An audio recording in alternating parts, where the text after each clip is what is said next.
Good morning, y'all. How's everyone doing this morning?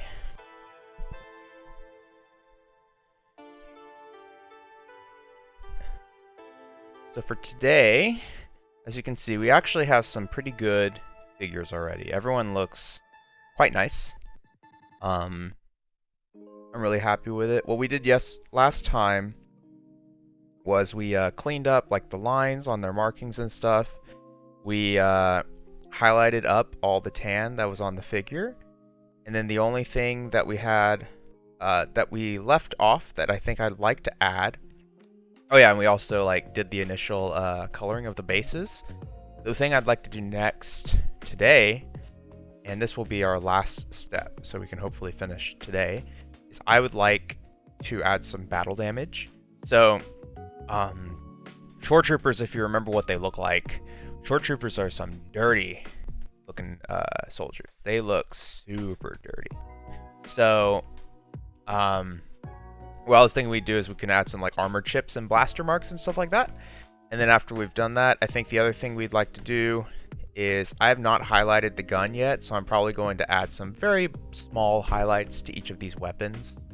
And then after that, I think we just add, battle damage, highlight to the gun, and then the last thing we're going to do is we're going to add all the grass and stuff. So actually, if you have some sharp eyes, I actually have some sticks and stuff that I got from outside, and we'll be using these as part of that as well. Just adding like just basing and just like a healthy amount of like interest to the ground that they're standing on to make it look like they're standing on the forest floor. So that is what we have lined up for today. If we go over, or not go over, if we finish that all in time, I do have a backup plan. This is what I've decided to do in my free time because these are a little bit less interesting to do because they're mostly white, but these are some scout troopers. I have 6 of them, 3 pairs just like this that I need to paint. So I'll probably just put some work in on these guys. I primed them yesterday, and we'll go ahead and do that if we run out of time. But I think after this episode, we will not be continuing on with the scout troopers. We'll be working on a little something else, and I'll tell y'all what that is at the end of the video. So, at the end of the stream. So, given that, let's go ahead and get started. So for the battle damage, we're going to be doing a mixture of just basic black and Steel Legion drab. So Steel Legion drab is, so what this is going to give us is a very dark, very blackish brown, like a very dark kind of scuff color. Think like scuff on your tires, like all that grayish grease that gets on your tire rims. And that will be, we're just going to add little bitty chips like that to the armor to make it look like, you know, it's had like blaster marks and scuffs and stuff like that. So yeah, let's go ahead and give that a shot then.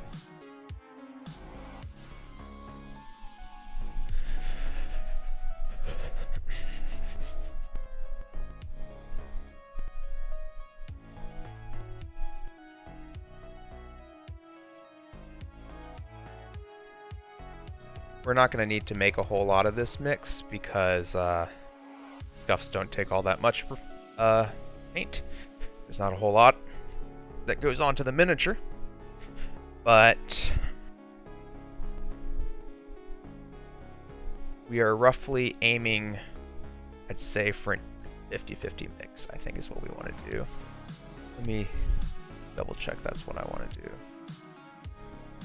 For my guide.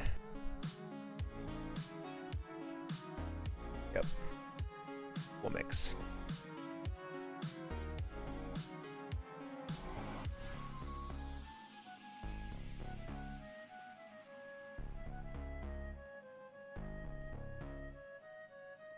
Hey, Imperial Sympathizer.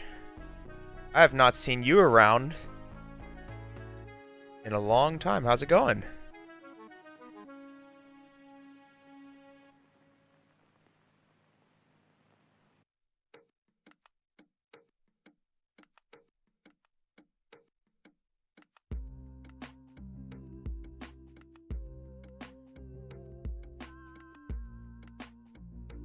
Oh yeah, I totally understand. It is not lost on me the hypocrisy of wanting people to watch my stream when I myself usually don't have time for them. So, it is totally understandable. I found,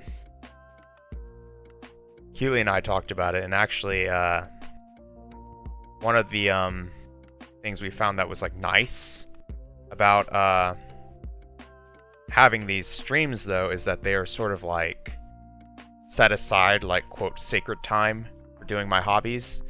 And because I'm streaming it, like, it adds a bit of purpose to it, you know?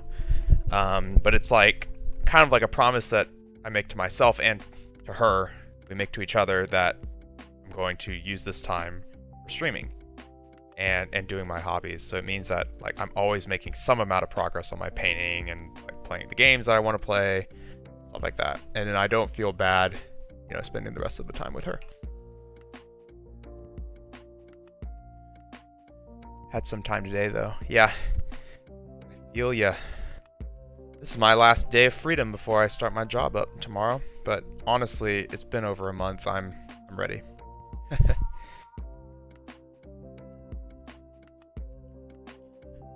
Alright, so I think for this one, we could actually get away with the... I guess they're the same, really. But we're going to be using a Rosemary size 2 Series 3. That's what I typically use. It's just another kind of sable brush. You could use a Windsor or anything like that. What's important is just that they have like a nice defined tip on the end. So, let's go ahead and pick the, I don't know, maybe the ugliest one. None of them are ugly though. So if you were to look at a picture of a Shoretrooper, you'll just notice that they have like lots of little like scuffs and chips. Oh, thank you. Thank you. Yeah, I'm following a guide for these for the color scheme and stuff. Though it's been a lot of fun, but the guide gave the guide of this color scheme to use, but was not entirely canon. So I improvised on the actual like used, like for example the markings on the squad leader. I decided where to put them, even if the colors came from the guide. So I'm really happy with how these turned out. They're a very interesting color scheme, and they're a lot of fun, a lot of steps to paint compared to a lot of what I normally do. So essentially what we're trying to do, and this is the part that always makes me nervous because I don't like messing up my armor scheme, but essentially these guys are dirty troopers, so we're going to have to just come in here, and I typically like to do like little streaks because it's going to be like a blaster mark or something that like went across them. So ever so lightly. And then kind of just goes like that. It just looks like blacks on the miniature. So what you can even do is you can take a cleaner brush and you can like feather it out a little to be a little bit more like what do you call that? Like impact like, I guess. Just blurs it out a bit. That's essentially what we're doing. We need to be, I like to be relatively like conservative with the streaks that I do, but that is the general gist of what we're doing. And less is more. You don't need to go super crazy on these guys, but like it makes sense to like put it places where you would expect it to be, like on the corner, for example. And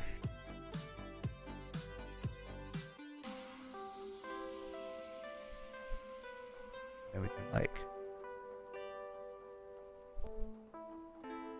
if we feather this stuff out like this, I don't know if the camera picks this up, but it kind of streaks it out and actually stains the rest of the armor, while also making the original one just a little bit lighter. And that's okay because it adds a bit of like extra dirt effect to it that we were totally okay with.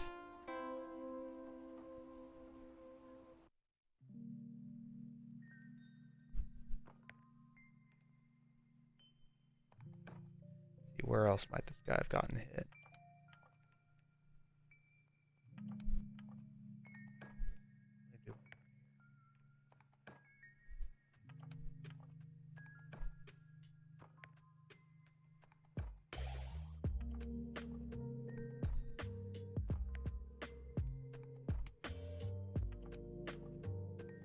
Yeah.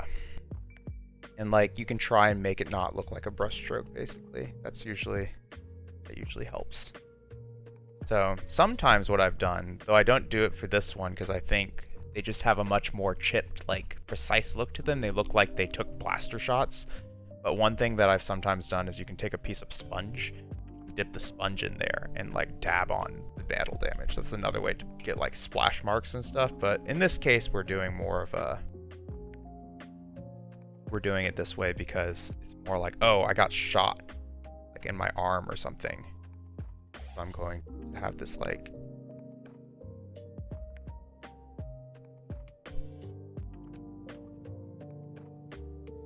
See, like, we're just using the tip of the brush and kind of like scribbling just some nonsense on there.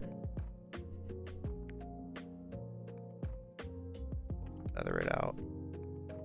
See what that makes it look like. I don't think we need to get super crazy with this, so I'm going relatively light on these, and then I will build up from how I'm feeling. Wonder if dry brush would be good for damage too. Maybe. It's a little bit consistent, which makes it maybe less like chaotic compared to what battle damage can look like.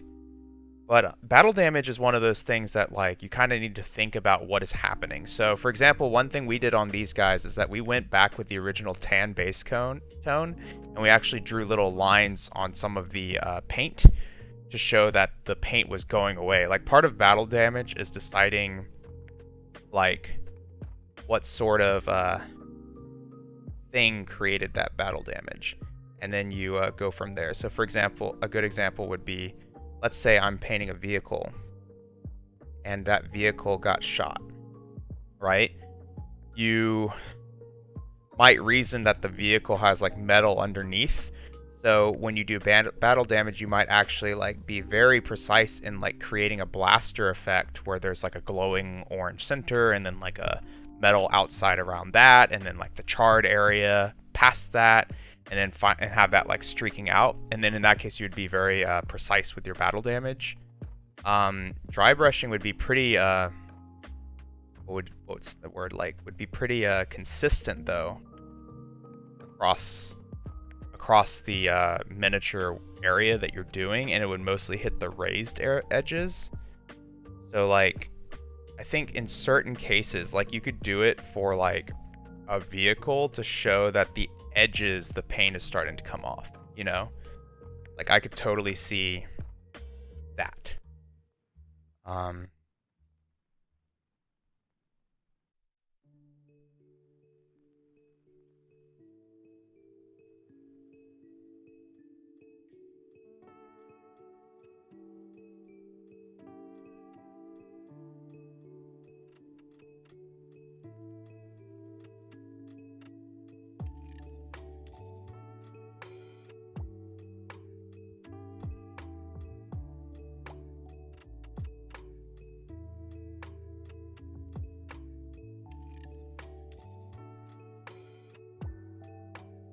You can also use it to like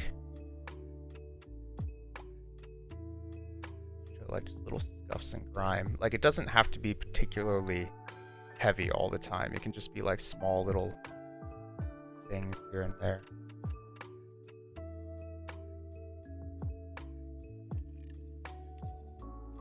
Actually, I almost like that look of it better. Like little dots and like things here and there, very light ones.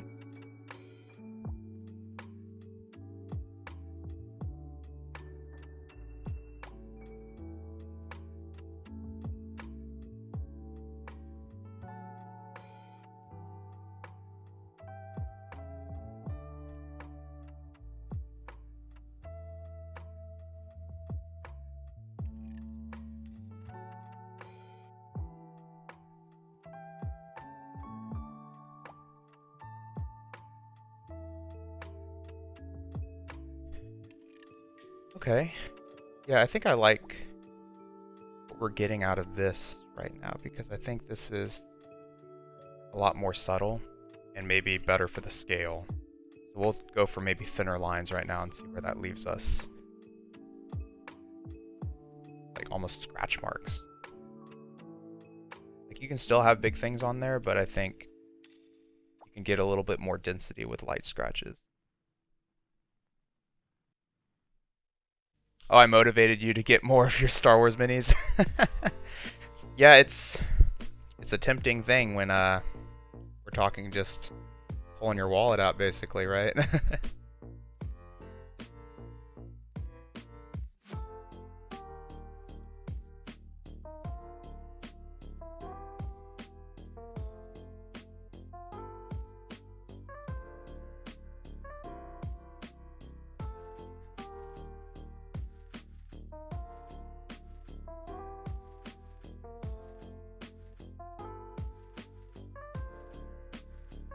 Looking.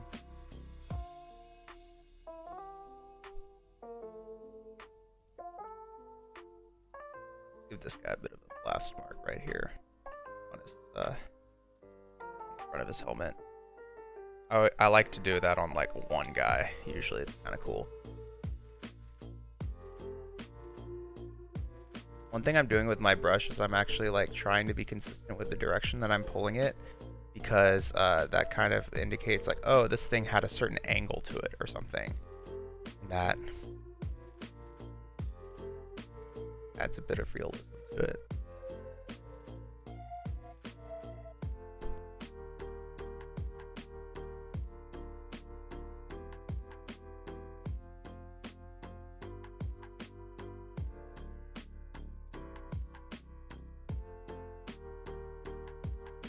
Have you seen how much Rancors go for? They're almost 200 now?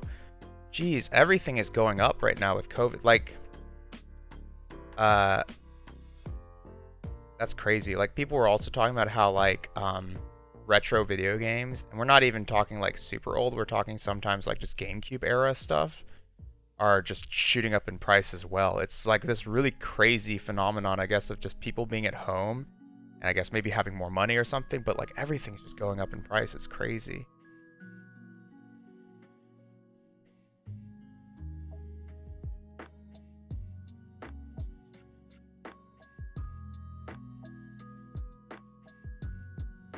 Alright, let's see if we can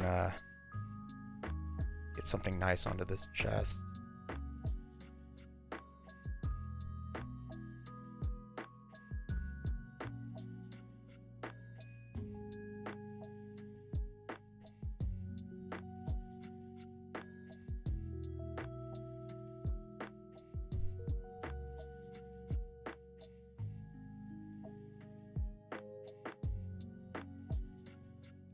I like that.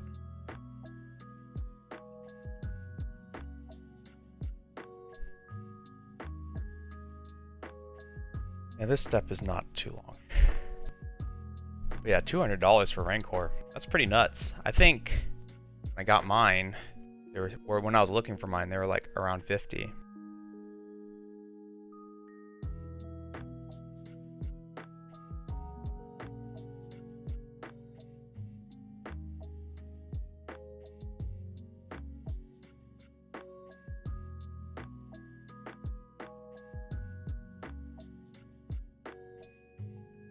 Sometimes I'll use my finger to smudge it too. I just want it to be like a lighter one.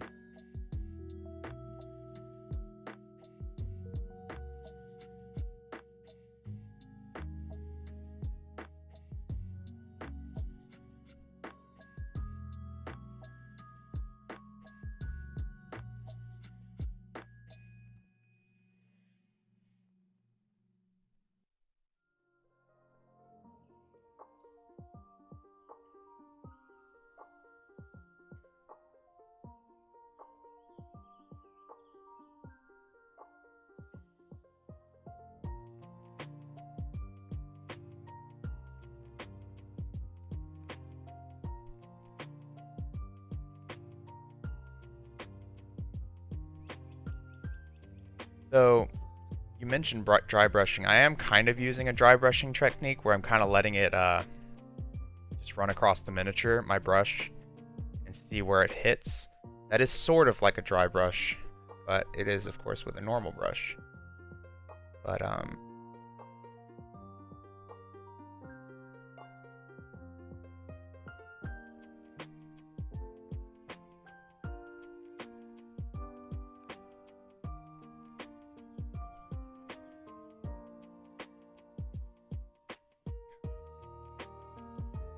I'm relatively conservative with my battle damage, but that's totally normal, I'd say. Alright, let's do Mr. Mortar. Mortimer the Mortar. I actually lost Warner's backpack gun on this one, so okay, adds a little bit of variety, I guess.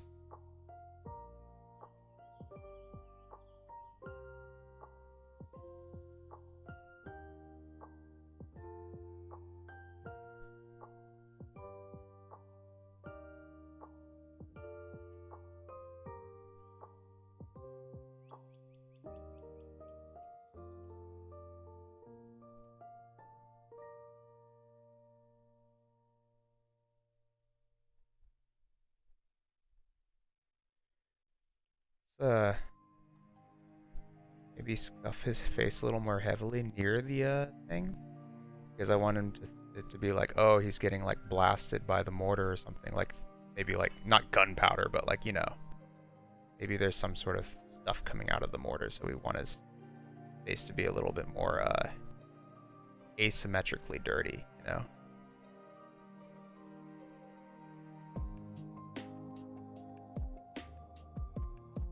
Kind of like that.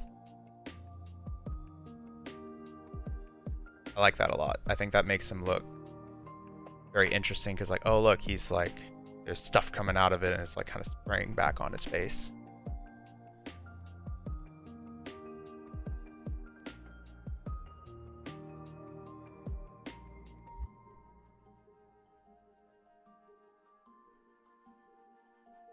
Alright, our captain.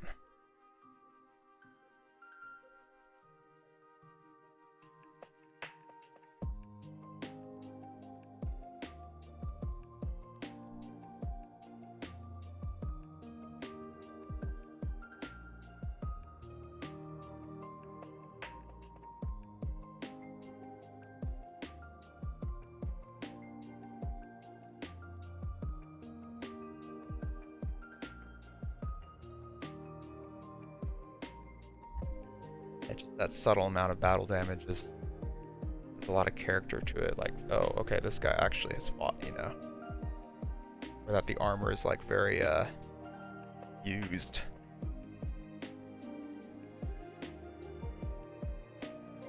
Yeah, Shoretroopers are by far like the dirtiest of the Imperial troopers. They like Scout troopers get pretty grungy too, but Shoretroopers are where it's super bad.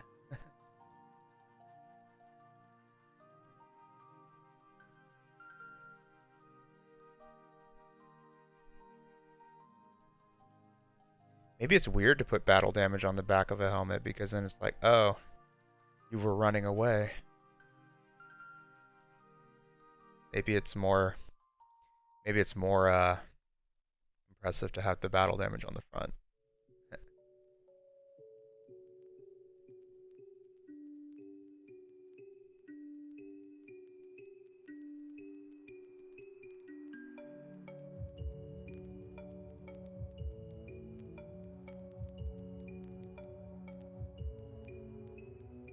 Yeah, I like that. Nice and chill. I left his face clean because he's the leader. Our fearless leader. Can't wait. Oh, mud troopers. Yeah, mud troopers are more dirty, that's for sure. Are they even real? Like, is that a real thing, or is that just like a joke people started doing with their paint schemes?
I think that looks decent. Alright. Oh, they were in solo? Okay. Yeah, there you go. I see what you're talking about. Yeah, I know that. I know that scene now. That's funny. Chewbacca's a mud trooper at that point. That was... I always laugh at those types of scenes where they get like absurdly dirty for whatever scene they're doing. All right, so next thing we're gonna do is like a highlight of the guns, and after that we can start getting on with the basing. So what we're working with is I'm gonna make a mixture of black, white, and dark sea blue.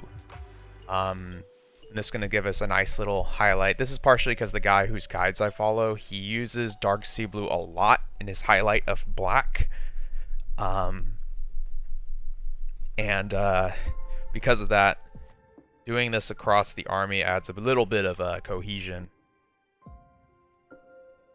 to everything that's going on.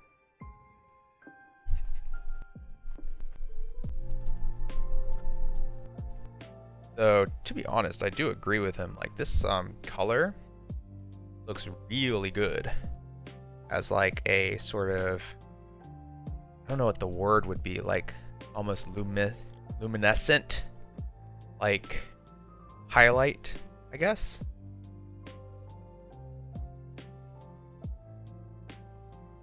Like bioluminescent.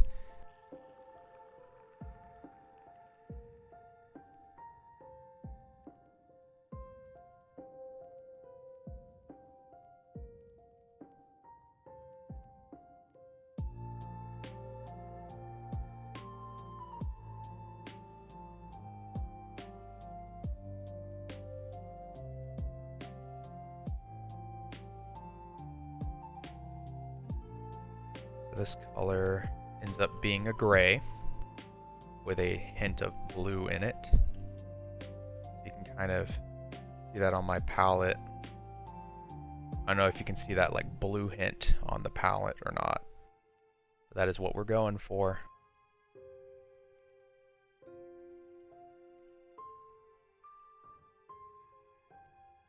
I just went for a 1-to-1-to-1 mix there.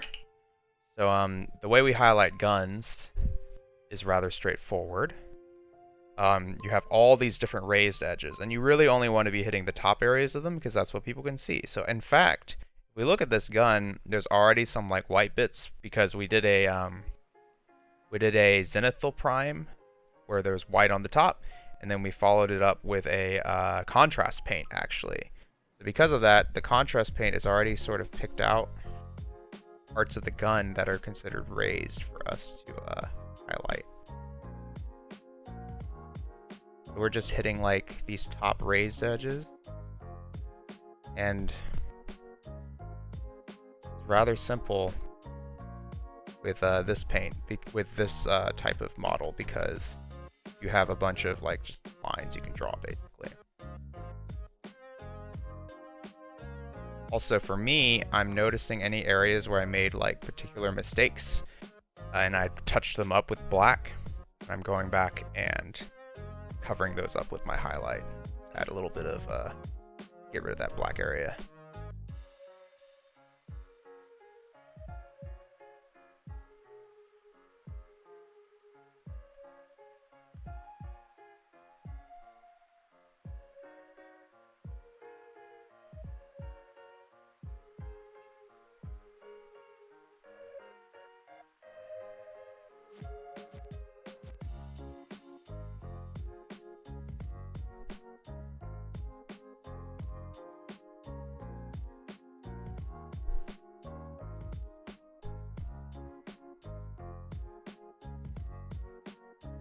I like that. It's very, very subtle. You're not going to get a whole lot of difference out of it, but I think it makes them look pretty nice.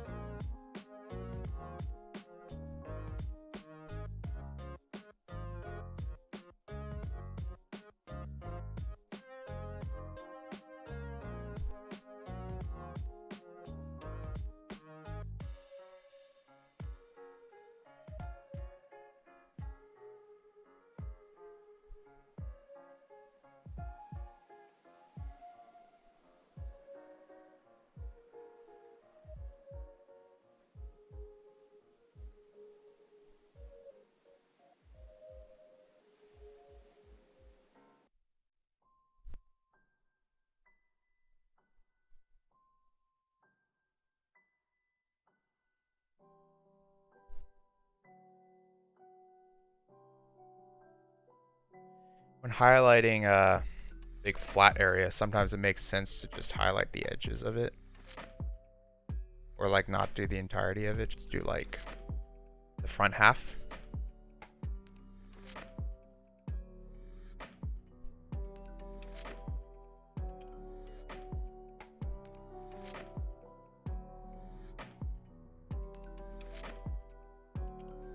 Right?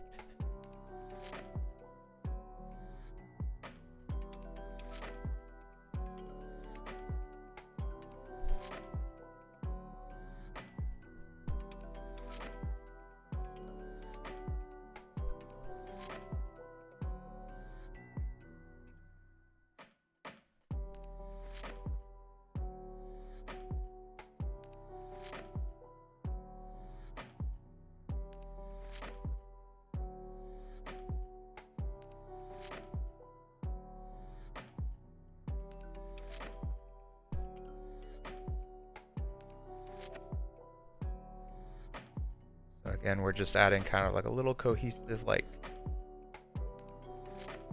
almost like a line that's traveling across it, but trying to hit the raised edges as we go. The areas that would be hit from like a light coming from above. But the effect is very subtle.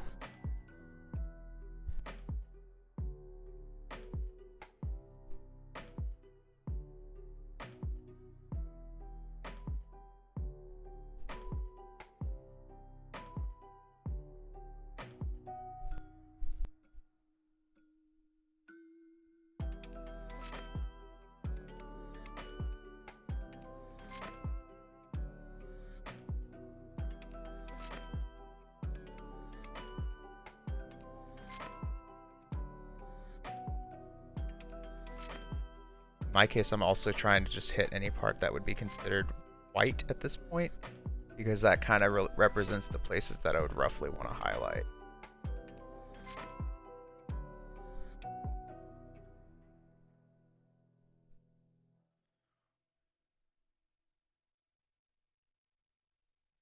And we'll do this to the mortar as well. The mortar hasn't really been highlighted at all, which gives us a little bit of freedom now. Mortar will spend a little bit of extra time on. What I'm kind of trying to do is I'll just like start with like an edge around here.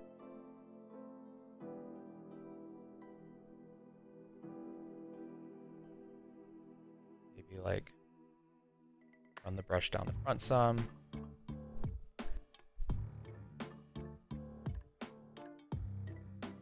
Top. That.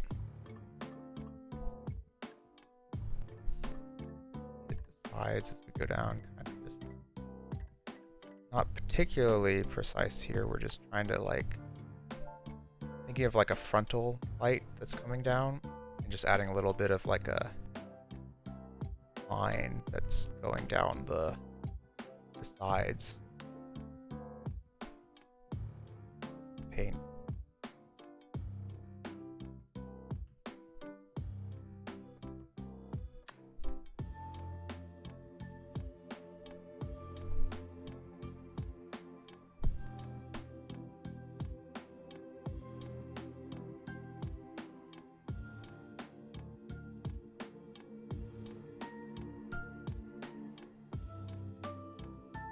And we'll want to do like this side a little bit. So I will do something like this. Start along the edges here.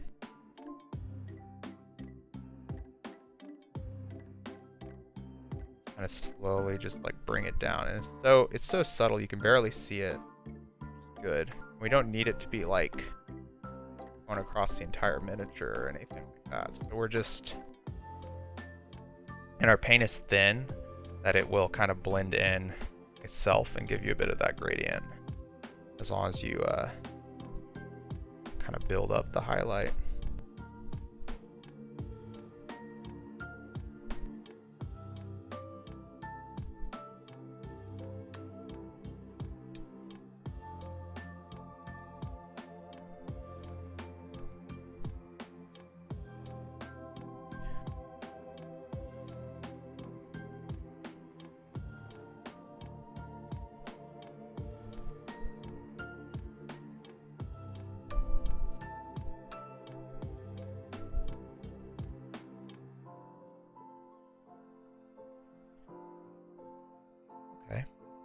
I think I feel okay with that.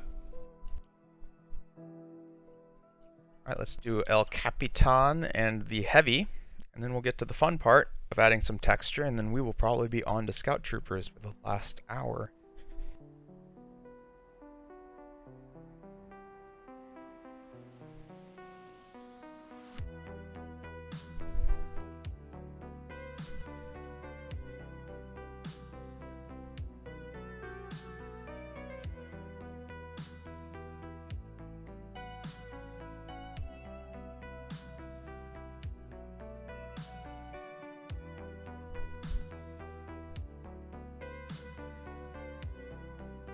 I am ready to play some Legion again. Been trying to get Derek to play, or just see if he can get into it, but he actually said he might be, so we'll see.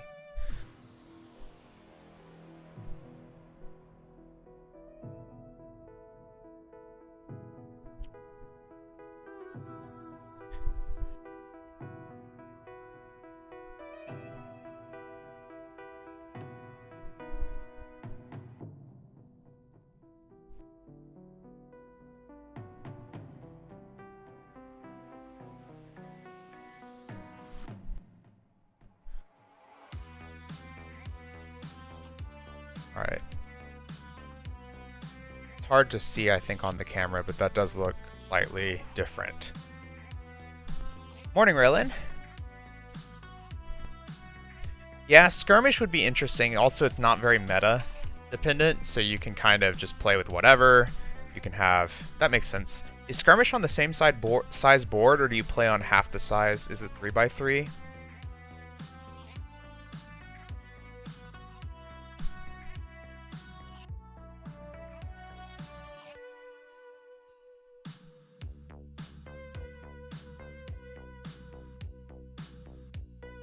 What I'm trying to do here is that this thing has like kind of like a ridged top.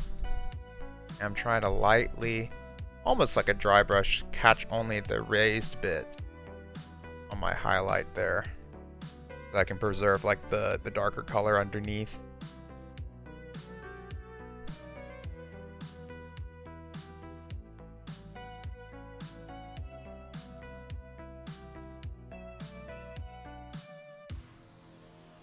Skirmish is 3x3. That makes sense. It also means I might have enough terrain actually already to cover a skirmish map. I have like 6 pieces of tree terrain of varying like area sizes, but most of them would probably be considered area terrain. You could maybe make one of them into line of sight blocking terrain with like elevation to it. All right. With that said and done, I think it's about time we started doing our next bit. So the first thing I'm going to do is I'm going to very carefully move this paint palette somewhere else, because for this next bit, we're not going to be using that palette. I'm going to be using a cheaper throwaway palette, because we're going to be mixing glue. So give me a second. I need to get some fresh water that doesn't have paint inside of it. So, 1 second.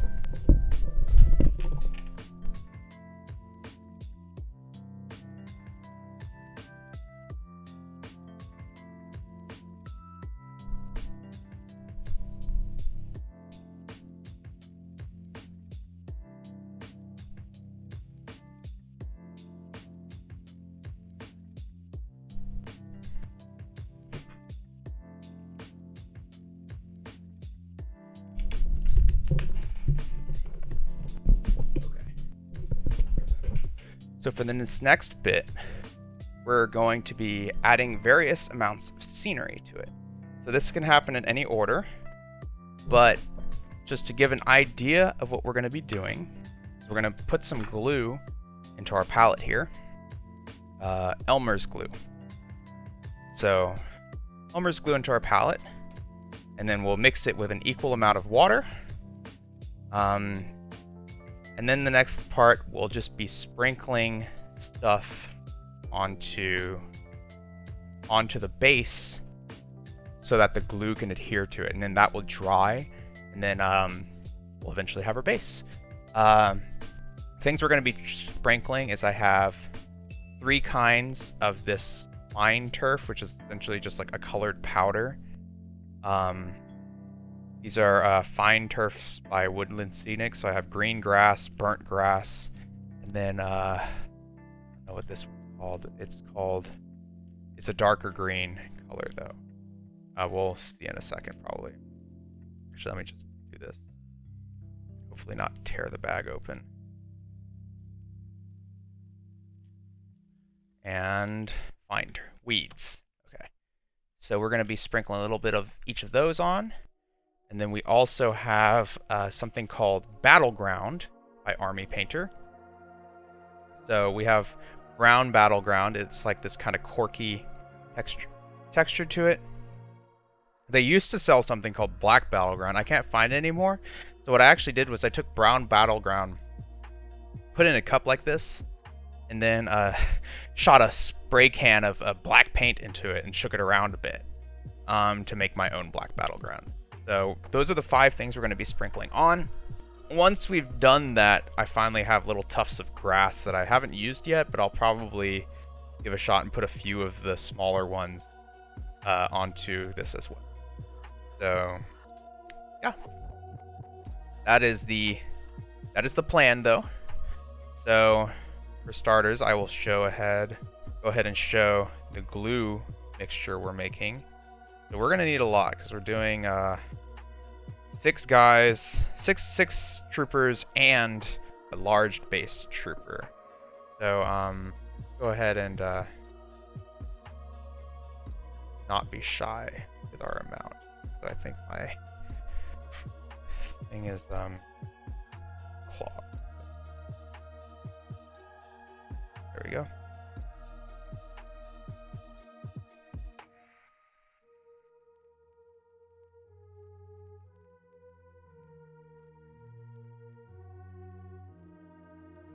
Something like this, actually, which is, you can tell it's like quite a bit of glue. For 6, makes sense. So 6 plus a large base, that makes sense. And then for this one, I usually just pour some out. Just try to like match these. A little bit more. Then we can take this and we'll stir it up. Get it into like an equal mixture. Equal-ish mixture.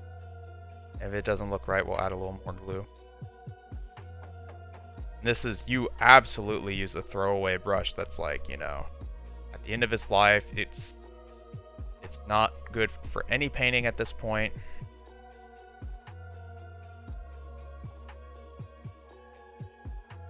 Now we kind of have this like milky mixture. Kind of gross to be honest. That will be what we'll be using. Maybe put a little bit more.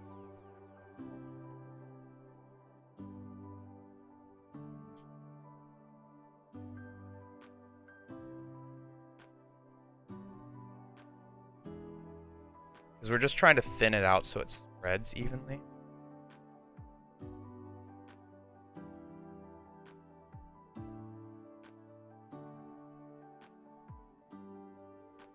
Okay. Alright, nice. Alright, so let's grab, I'm gonna move this to the side now. Let's take a easy one, like this guy. He's on 1 foot, easy enough. So we already have this basing, so what we're gonna do is we're gonna take our brush, we're just gonna dab it around and spread that glue mixture around.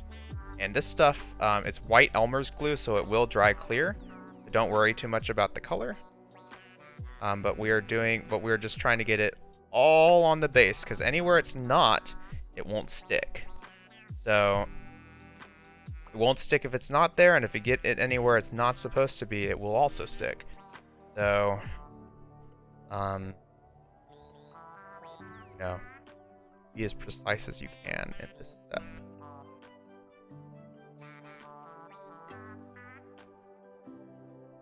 The slightly messier, craftier portion of it. So once we've done that, I typically like to start with the battleground. Let's go ahead and do that.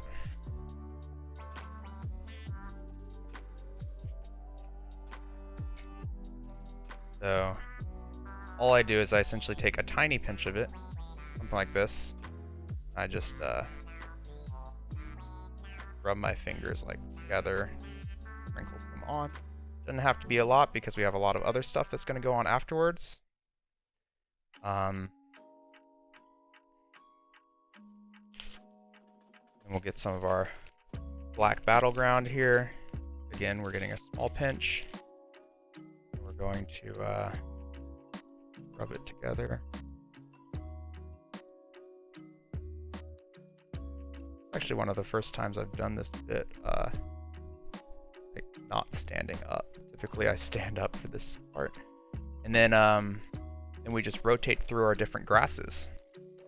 So, got our, doesn't matter what order, but I think I have green grass right now.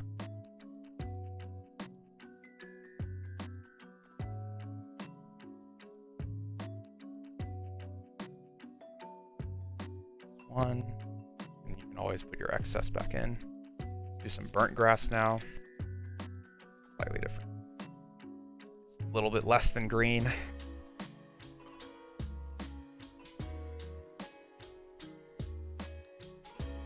I don't tap it clean until the end, so it gives it as much time to dry as possible.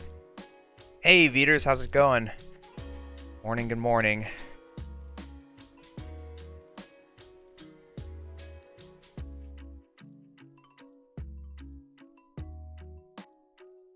Right, nice. So, oh yeah, let's get our poor brush out of the way for sure. Where's the rest? Oh, there it is. Okay. So now, what we can do is tap this guy clean a bit. Notice only a little bit is coming off. Good thing. And we'll let this guy dry for now before we start adding the other stuff to him. So, with that in mind, I'll set him aside here. That he's off and drying. Let's go ahead and do another one. We got Mr. Walking Guy. Again, we take some of our glue. We're just very carefully spreading it around.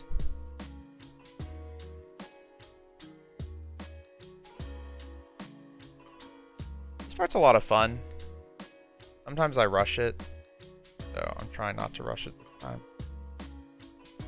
I think I rush it because in my head I'm like, oh my gosh, it's the home stretch. And then I just go too fast. So, we're taking our time. This guy, his foot is a little bit raised, so I'm actually trying to get it underneath the foot a bit so that we can hopefully get some stuff in there.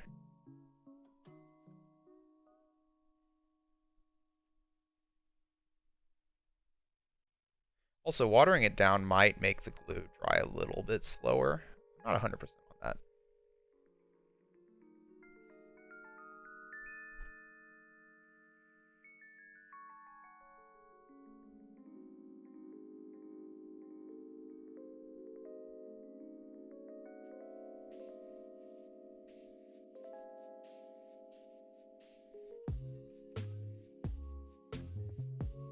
Okay. That's our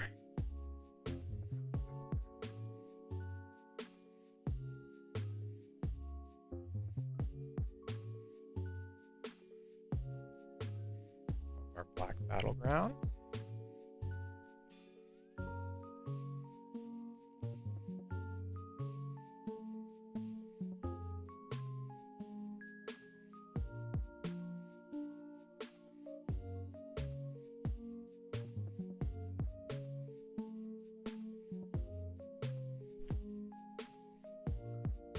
Maybe we can go in the opposite order of our turf, though. Again, it's probably not going to matter all that much. Start with the weeds first.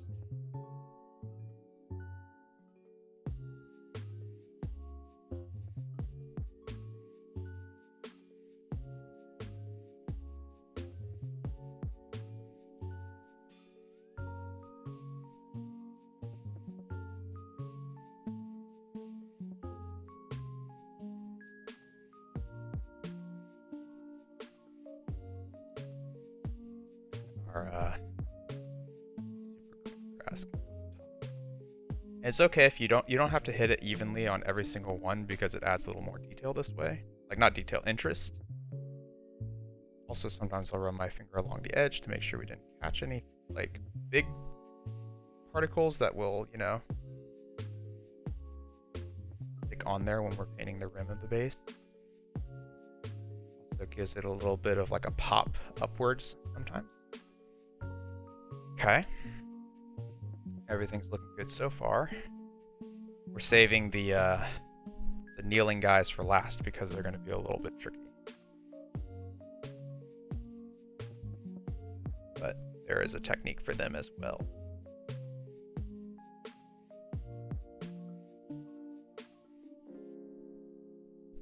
As you can see, we're making quite the mess here on our... That's okay. That's what we have this cutting board for.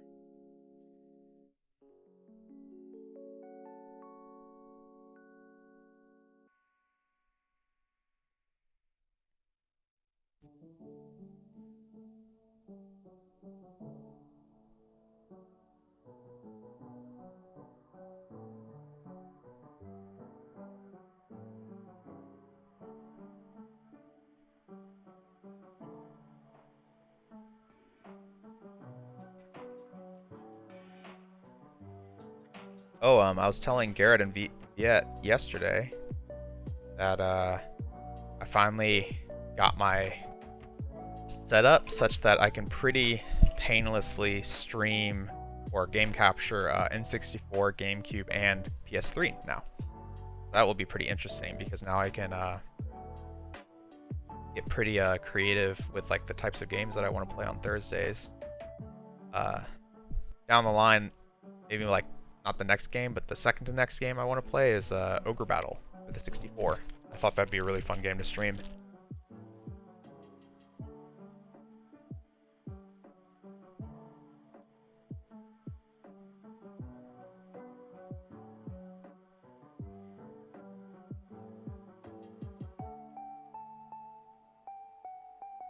Still trying to get Garrett to agree to do Goemon's Great Adventure with me, though. Y'all are gonna have to convince him.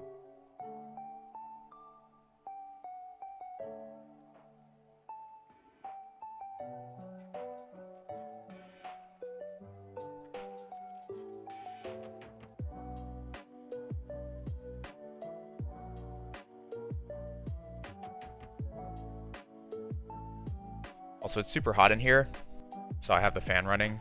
I wouldn't really recommend having the fan running because this stuff gets blown around.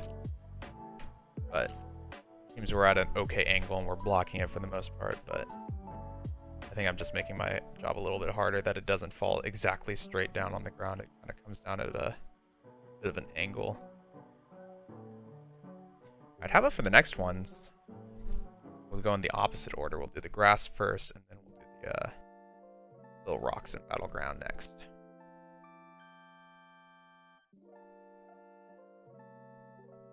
Try and keep our variety up. Right. Mr. T21 Bravo.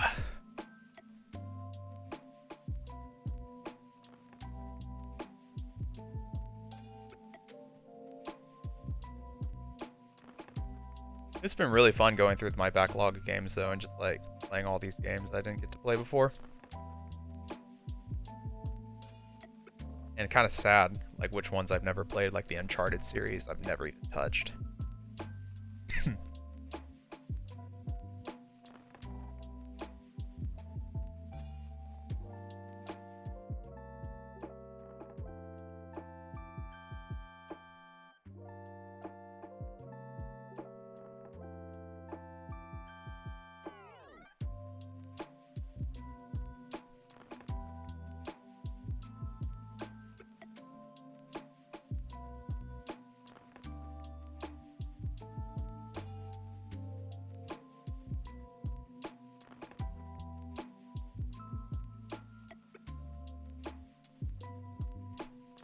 Let's try the grass first this time.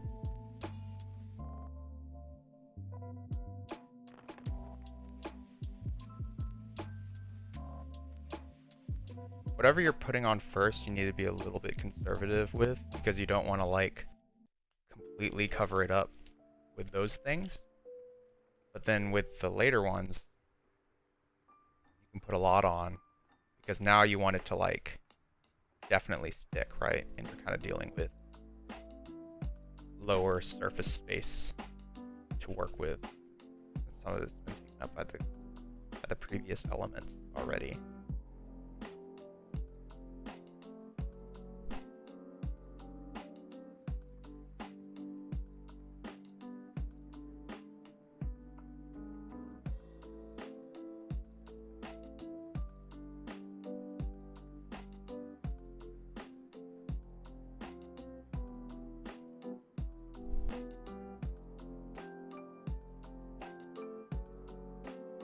I might even go like, you know, add it down a bit.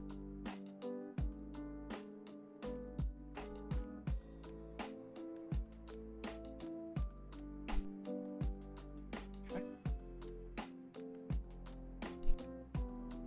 In case y'all are wondering, this does stain your fingers a little bit green.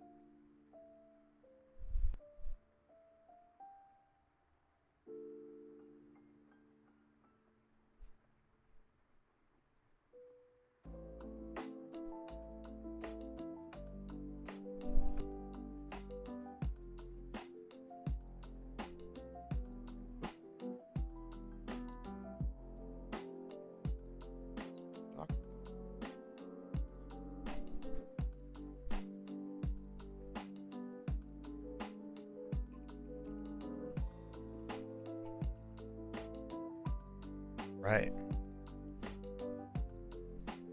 Who's ready to start meeting in person again now that everyone's starting to get vaccinated? Everyone excited?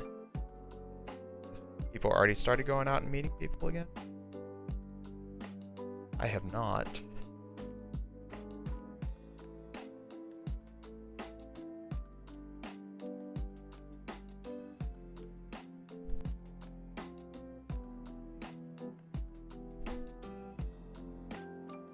Those of you who know Grizzly Giblets in person, I actually got a random call from him the other day and just got to chat and catch up for the first time. Like, dang, it's like, feels like a lifetime ago since we talked.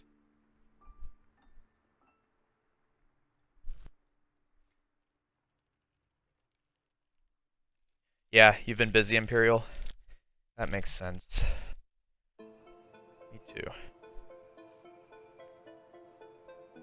I feel like, at least for myself, I sort of saw COVID as like, well, not like lockdown as sort of like a chance to be super introverted and like focus on cliche, but like literally focusing on myself, you know, like, oh, well, what a perfect time to like do my painting and practice my Japanese and practice my Mandarin and do all these, like, build all these skills while I'm stuck in here. So in a sense, I've been less interested in going to start socializing again, because I'm like, oh dang, like, I don't know if I'm ready, in the sense of I don't know if I've done all the what do you call it, like the preparation and like skilling up that I feel like I wanted to do, you know. It's kind of kind of a silly or weird feeling to have. It's like, oh no, I'm not ready to meet yet because of that. Y'all can see the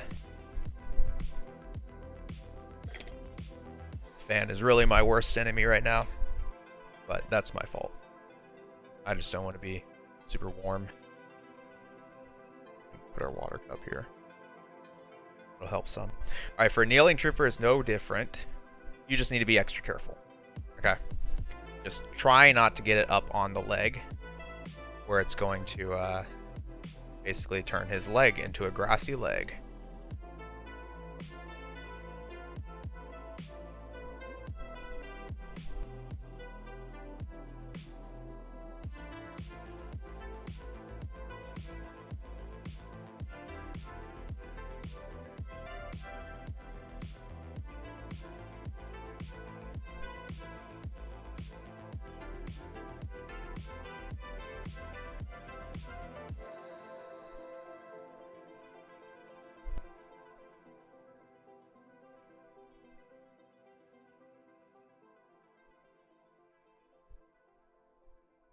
try to get your glue all the way out to the edges as well. It will only help you.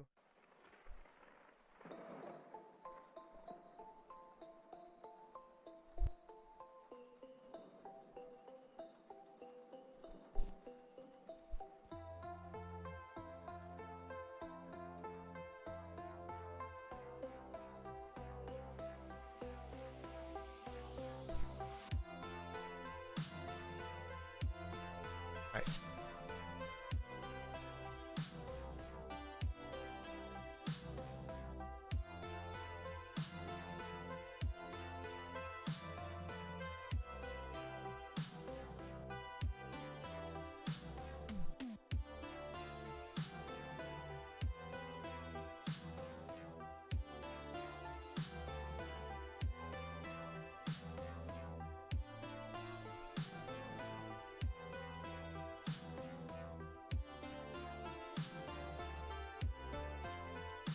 I have a collection board game that I bought over the last year and I need to play with people. Are you talking about the not Darkest Dungeon, but that like the black and white one? Right, Raylan?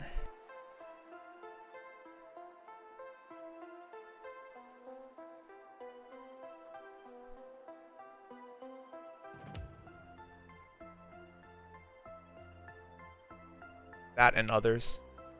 Yeah, that makes sense.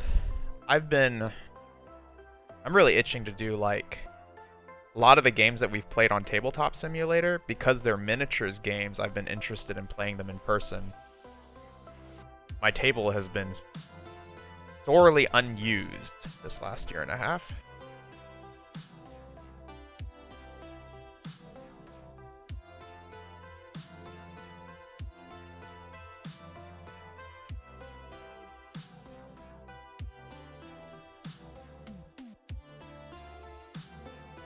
Alright.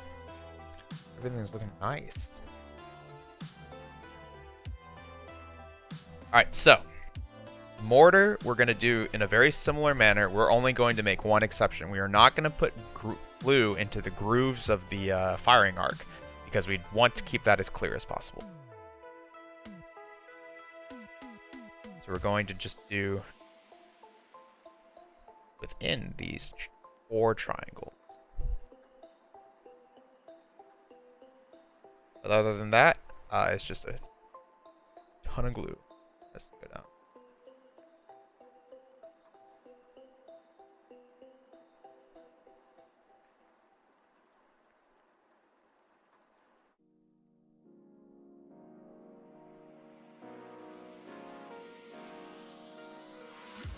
We do sort of make up for it by having trying to do as much as possible around the parts that we can do.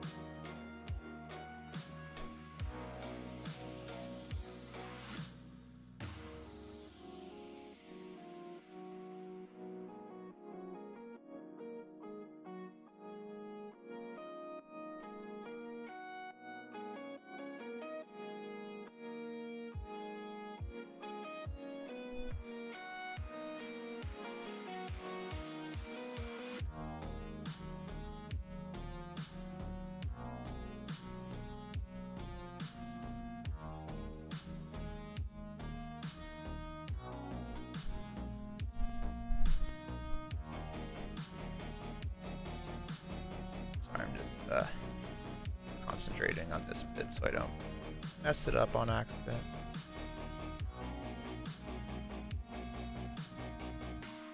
Getting glue off in this step is hard.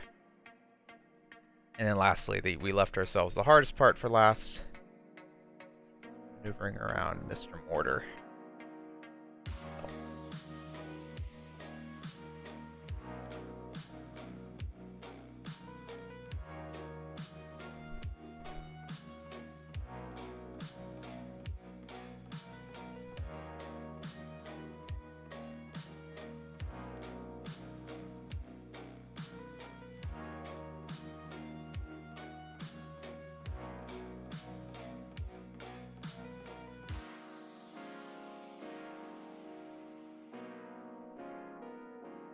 And then when we sprinkle on this one, we're gonna have to be pretty on top of like moving the figure around so that it actually gets to all the different places. You'll see what I mean when we get to the. We need to be pretty aggressively like getting it into the different areas though. Yeah, that's the gist of it. So let's maybe give him a slightly heavier coating, but I think otherwise let's get right to it on this one.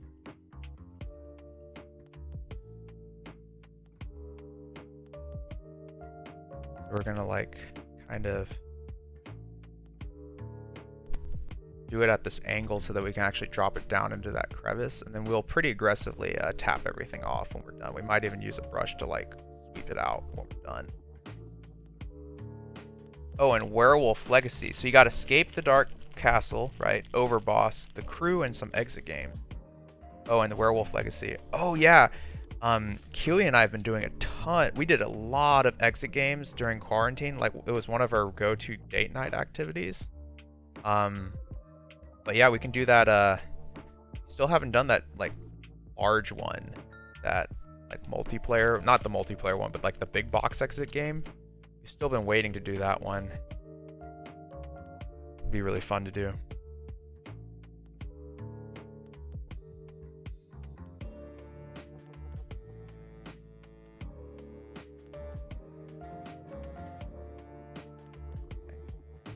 One pinch wasn't enough.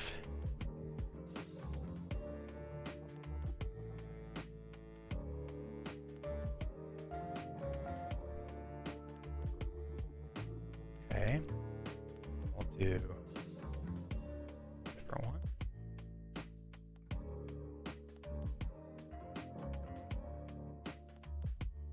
You notice that if there was glue in the firing lines, they would be very covered up now. Which is why we're hopefully going to be able to remedy that when we tap everything off. So most likely, most of it came off, see?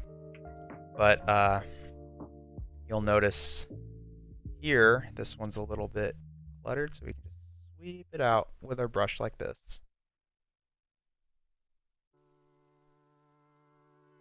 The brush is a little bit wet, that's okay. We can just like get all that out.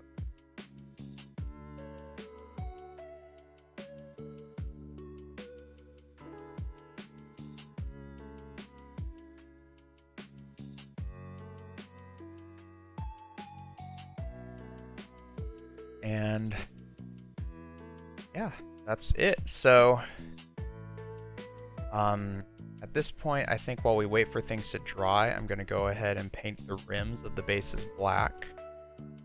The next thing we're going to do. And then once we've done that, we'll go ahead and add some twigs and shrubbery to all our guys. And then I think we will have a semblance of a squad.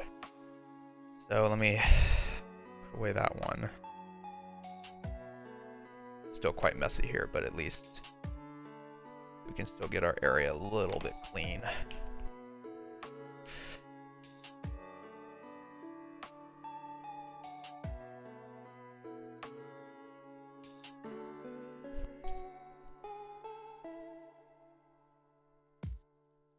They can stay there, that's fine. And then we'll put the twigs and stuff on after. But let's go ahead and take a second to to paint the rims. This part is relatively easy. All we're going to be doing is taking some Abaddon black, or really any black. I just use this one because I'm trying to use it. Actually, one second, I need to change my palette again. No, we'll use Abaddon black since we don't have our palette here. We just, I sometimes just briefly wet the brush on this one because we're not thinning it. But basically just get some on the brush, and we're going to be dragging it across the base. Sometimes you need to do, a lot of the times you need to do more than one coat for this. That's okay. Just know that ahead of time. Since I'm using unthinned paint right now, it's also a good idea to focus on getting it as flat as possible. If you were more patient than I am, you would probably thin paint.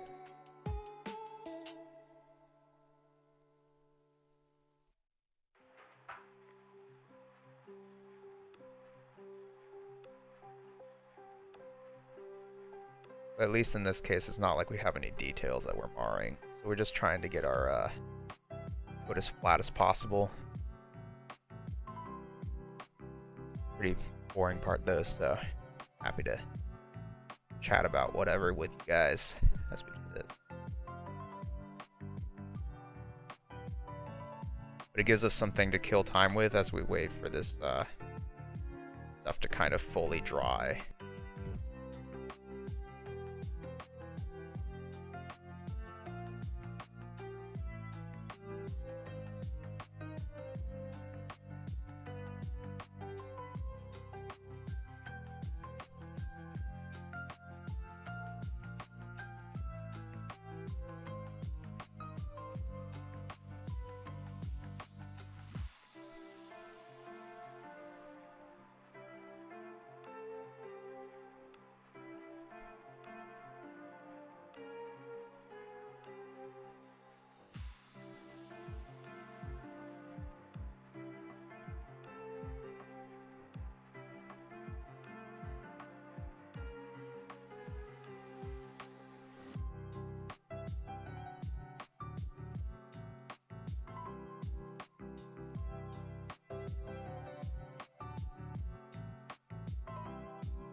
I am really close to having... Well, I guess I do pretty much have the armies for a 500-point game. I think. Not sure. But, I'll be playing real games of this very soon, I hope. Alright. Next one. Does anyone have plans for their Sunday? Or is it going to be another lazy Sunday for y'all? Nothing wrong with a lazy Sunday, gotta say.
Donating some stuff, no real plans, donating some stuff to the Goodwill, and chopping, hauling a fallen tree, and got your Team League game later tonight. Oh yeah, good luck on that. That will be a lot of fun. I may not be watching live, but I will check out the VOD. Sure. Maybe I'll work on these Scout Troopers while I watch.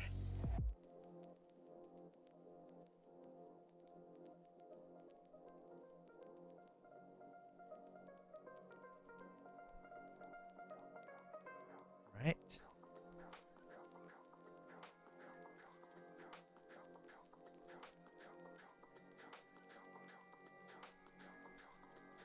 Working our way through these guys. I always underestimate how much time it takes to like do all of it. Like, paint the bases, paint the rim, all of it.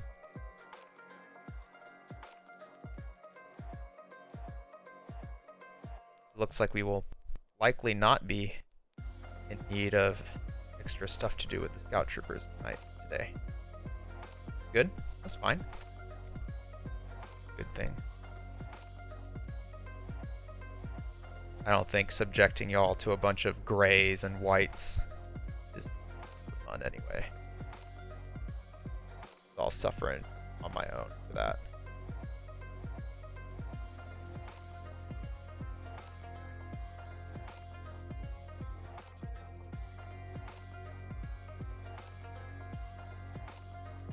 I wish I could show y'all airbrushing, but I have no idea how on earth I would stream that in a way that's both safe for my camera, you know, doesn't just get a bunch of like paint mist on the camera, as well as the fact that I'd have to wear this like respirator for 2 hours.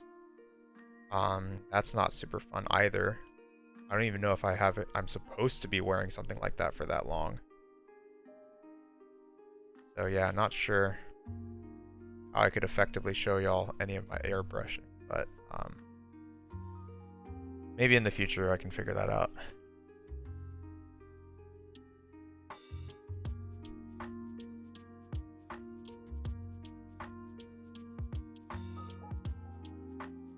I also don't do a ton of practical airbrushing anyway. Almost the entirety of my airbrushing is for my priming, for like zenithal priming and stuff, where I prime it black, and I do some grays from like a 45-degree angle, then some white from a vertical angle.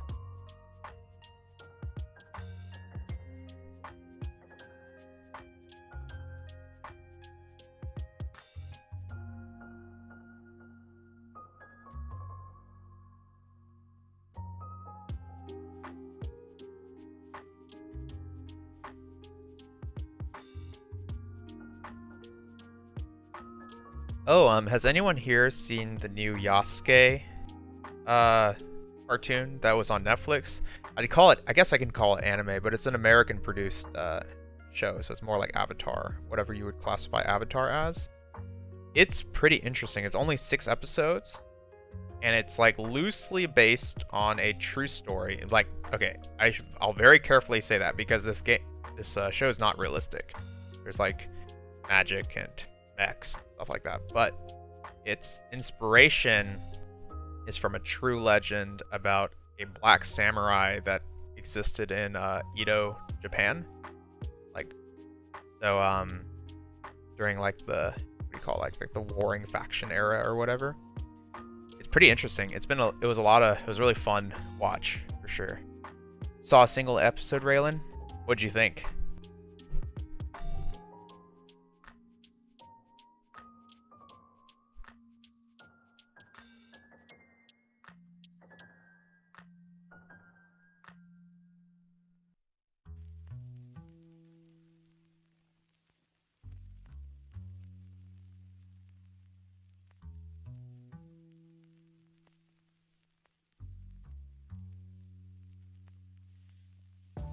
It was fine. Yeah, I actually liked it. It was kind of reminded me of the Legendary Swordsman, I think is the movie name. It's the one about that the one that had like a Chinese speaking Aryan dude as the villain, but it took place during feudal Japan when it'd been like taken over by, not taken over, but there was like a Chinese faction that was also involved. Kind of reminded me of that. It was like that mixed with Samurai Champloo from the music. So it was enjoyable. Only 6 episodes, so we plowed through it, and it was fun.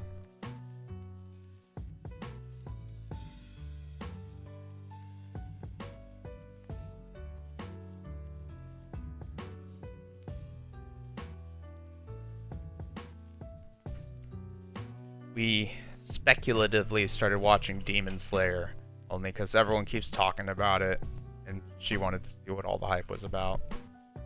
It's alright. It's like typical mainstream anime, basically. Nothing really crazy going on. The only thing that I thought was kind of funny was that the training arc happened like immediately. I was like, this is new.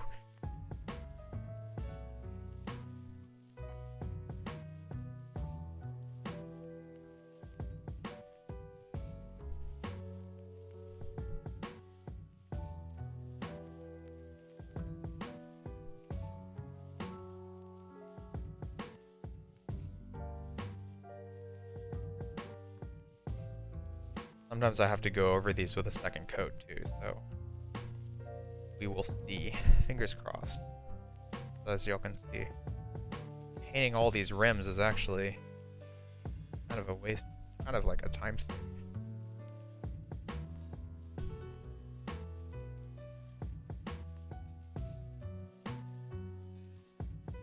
I once had like a meeting at work where I just needed to be present and listening, so I actually like did this type of step during that meeting because I could listen. This was such a brain dead like painting thing exercise, and they didn't need my camera on.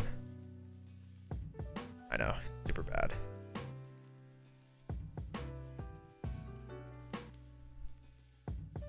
Did y'all notice that marking that we had before that we're going over now is because we don't need to keep it. We now have the lines to guide us. It was just there for us to know where to place our ground marking.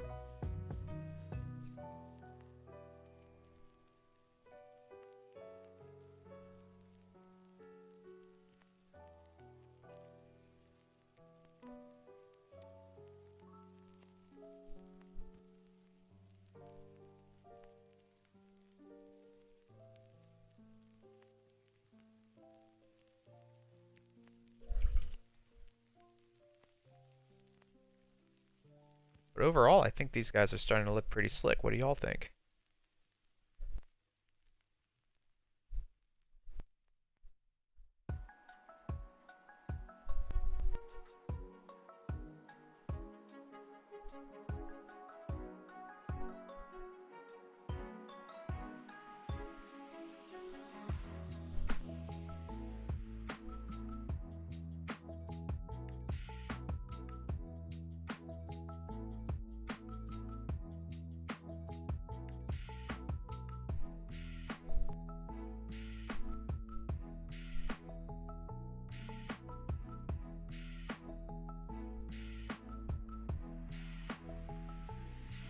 Thank you. I guess now is as good a time as any to say that my next project that I'm going to do on the stream is actually for the faction that I want to be playing, because my original goal when I was painting Legion was I needed to get 2 armies, relatively similar armies, onto the table that can play against each other so that I can teach the game to people. That was my original goal. So that being said, these Shoretroopers fall under a speeder bike list that I've been working on, that I had for that purpose. That list is why I'm painting those snipers in my free time as well. One of the nice things about that list from a logistics standpoint is it's actually like relatively low model count, because lots of the units in it are actually, you know, 1 or 2 models. Like each of the speeder bike units is only 2, each of the sniper units is only 2. For the Shoretroopers, each of the mortar units is only 1, and then you have Veers as your commander.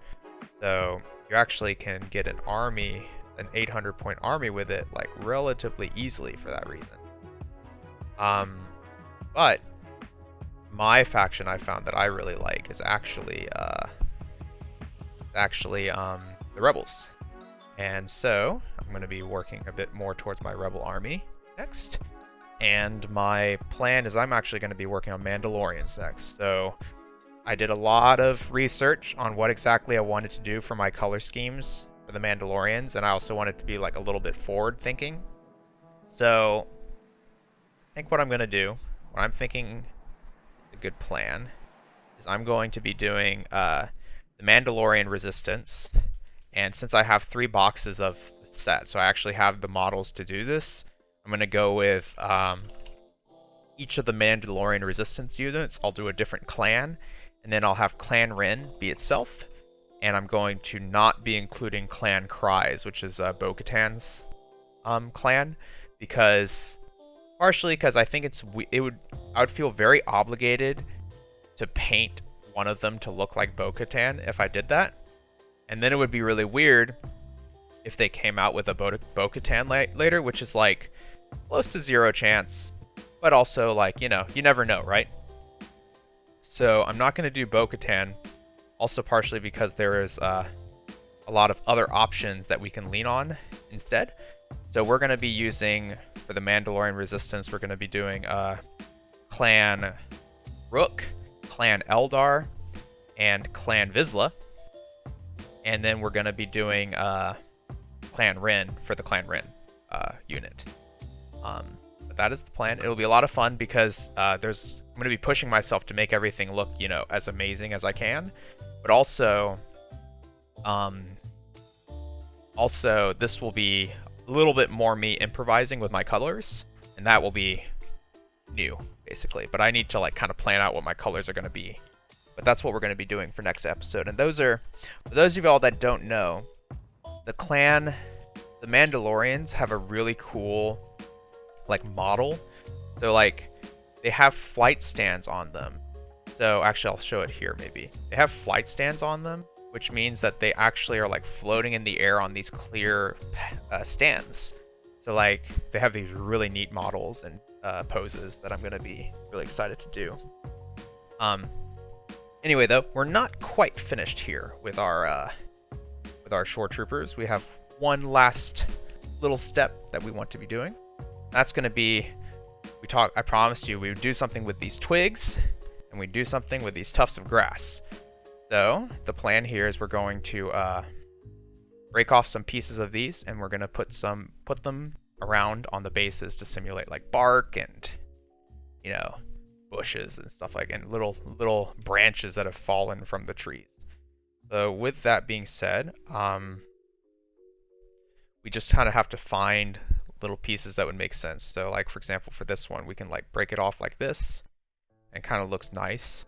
So what we'll do is I have a pair of tweezers that I use over here, my handy dandy tweezers, and we'll use our glue here. We're just going to go through each of these guys in the unit. We're going to give them a few pieces of tree to go on them, and we'll be done.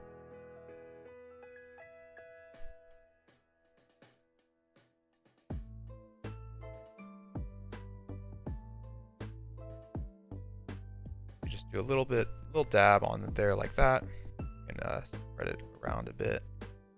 And then the tweezers really help for this. Then usually I just put it down, like, here or something. And once it's there, we just leave it like that. Kind of like that. And then we'll just go through finding twigs that we think will look good on the base and adding them.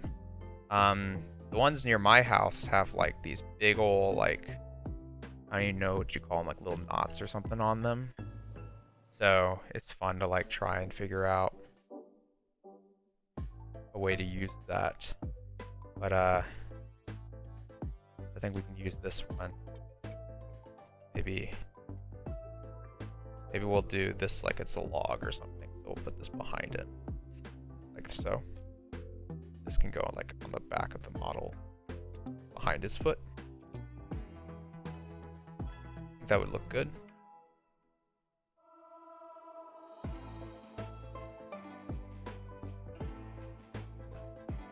Get a nice grip on it.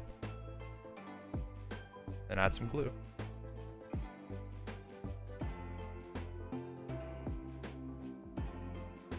This glue dries clear, remember, so don't skimp on it.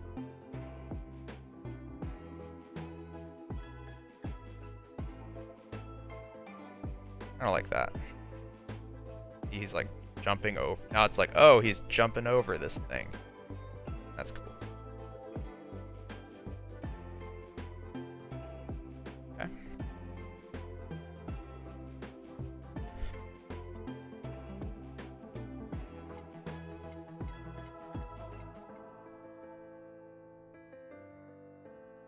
Not all of them need to be these crazy dynamic poses or anything, so some of them we can just get away with placing one.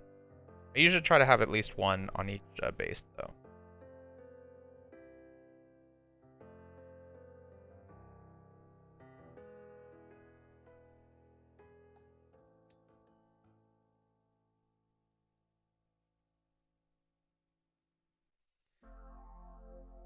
See, it kind of adds a little bit of like asymmetry to the base. Makes it look more foresty, all that. Mr. T21 Bravo, what are we going to do with you? Give him a small one. We'll put it on the back. So another thing is I'll typically drop it on the cutting board and see like where exactly it lands. And then that will inform me which side to put the glue on more effectively. And once it's down on there, we just kind of like push it down with our tweezers.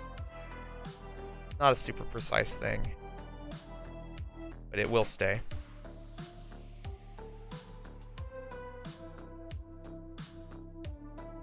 And we just like push it flat. And all this stuff will look pretty good as it dries.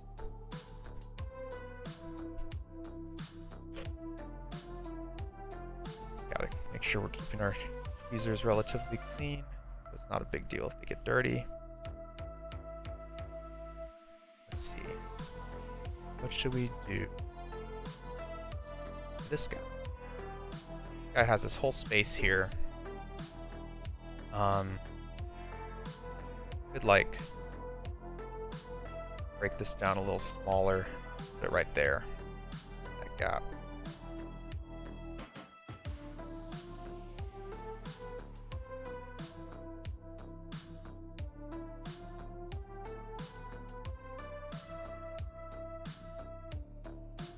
That, yeah.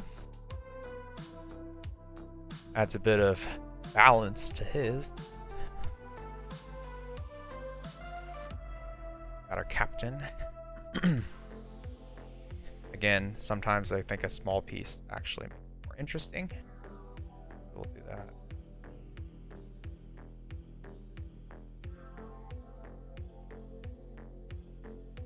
Right. And it's just like a large piece of debris. Now for this guy. This guy is the one that we get to be a little creative with. I almost want to figure out a way to use this tri-piece. So I think what I'm going to do is I'm going to break it off here. Like that. See where that leaves me. I think maybe I can make it a little bit. Let's see if we get our knife here so that we can actually make a more precise cut. Cut it down like that. It's like, oh, okay, so this is, maybe we can cut here. I'm just kind of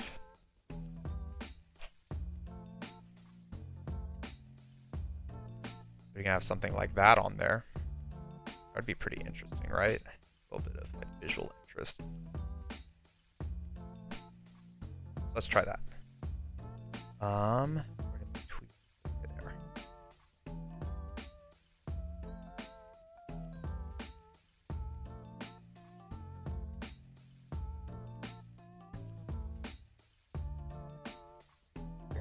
Place to hold it from.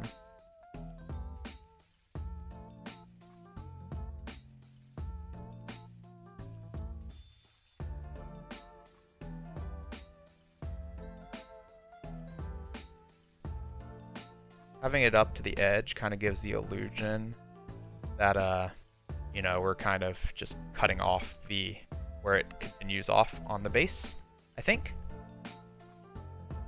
I stick it up, I can glue some of the greenery to it. That's an interesting point. I do have actually some fake trees that I use, so sometimes I'll drill holes into it and I'll stand up a tree. I think for this guy we're gonna not use a tree, but that is something that I've done before. I just don't want all of my large base ones to have like trees on them. I think this one is okay to leave a little flat. But yes, I totally agree that like adding little trees to the large bases can be a lot of fun. Let's take this little, whatever the heck this thing is, this like little end piece. Let's go ahead and put this near his feet.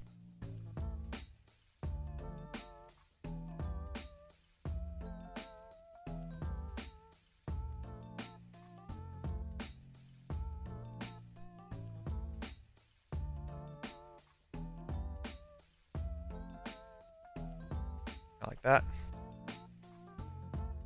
It's like he's just in the shrubbery. And I think that's all of them for that. So then now let's go ahead and add a few of these tufts of grass. So after I get it open, you'll see that what this looks like is kind of just a sheet of paper that has some little grasses on them. So what we can do is we can get our tweezers, rip it off, and we can dab a little bit of glue on it. I think what we're going to do for this one is we're going to put it right here next to our commander. See how it kind of has a little interest to it. I think it looks nice. And use a larger one, I think, for the mortar. So they kind of go in ascending size. So I think what we'll do is we'll put one next to the feet to make it look like it's kind of stuck in there, right?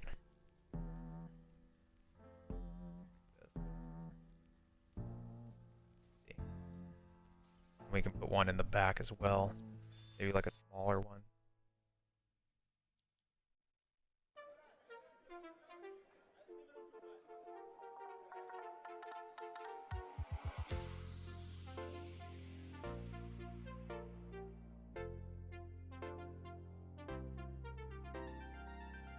Kind of like that.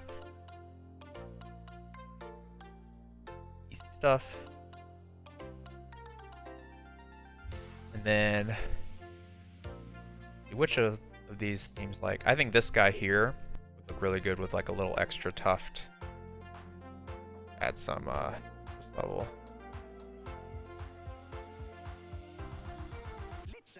Like right here.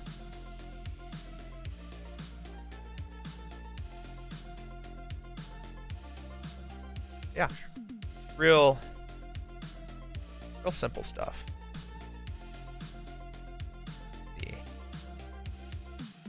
This guy I think is okay as he is. I think maybe having one at the back makes sense. I think. Oops, got two. Grab one later. Oh my gosh, they're stuck.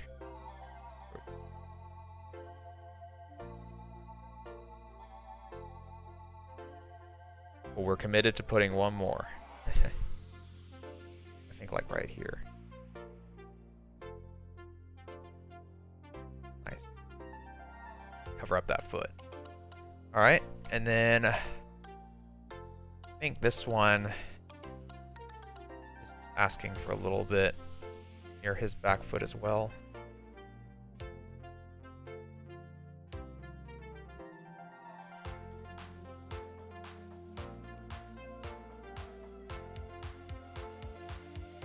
And this one, I think we will. Let's put like a big one behind him. I think that would be interesting, right? Put one big one behind that.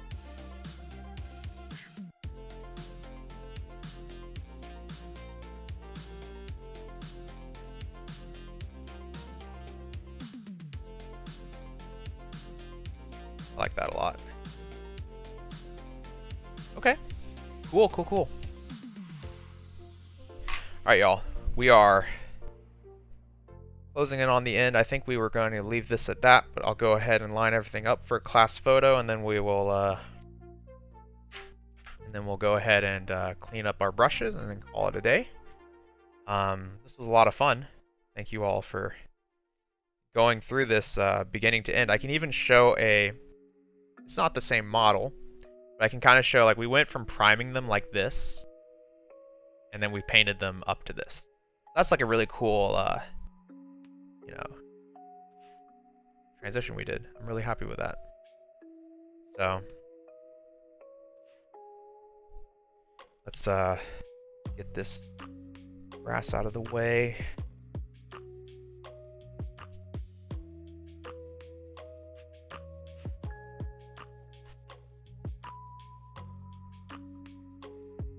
Right. This is gonna be, I guess I'll this fresh one here. Let's start by cleaning our brushes first while we still have not, a bunch of grass floating around.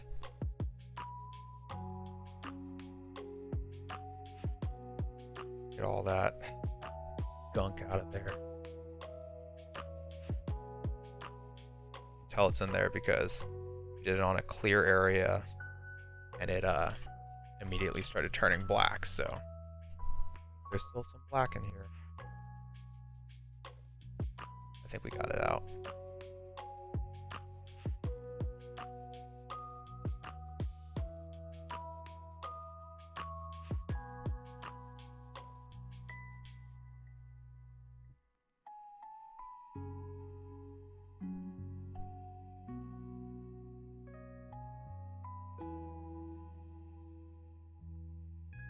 There's some on this one as well. So I'm glad we do this.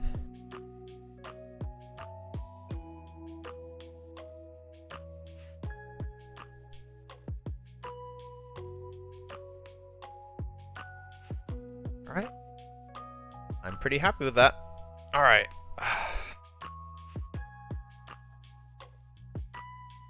Line everyone up for a class photo, and then we will sign off. So we now have a beautiful set of Shoretroopers for our next game of Legion. So we got the captain and his special weapons unit here. We got some regular guys as well. And then finally, rounding things out, got ourselves a mortar. Yeah, and they're gonna look really great on the table, I think.